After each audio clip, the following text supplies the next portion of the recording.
విధం చెప్పనా, నీ కోరిక 76 సంవత్సరాలు కదా, కోరిక ఉండిపోయింది. నువ్వు దయ్యం అయింది లేపుతా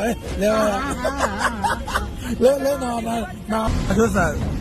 అబ్బో మా తాతగారికి ఈరోజు కన్ఫర్మ్ అయిపోయింది. అంటే ఆనందం, అయ్యంటే సంతోషం. ఆ అయ్యకు అయ్యకు కలిసొచ్చిన ఈ కాలం, వరమిచ్చిన ఉల్లాసం. ఇట్టాగే 10 కాలాలు ఓ జోలాలి అనలేదు. ఇన్ని తాళ్ళు ఉన్నాయి చూడు, ఆయన కనపడుతున్నాయా? 3 ఉన్నాయి. నాయన మొత్తానికి సాధించాం.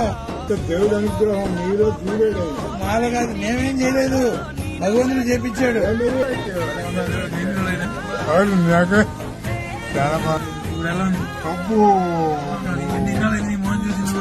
చాలా చాలా కాలం పెంచావు.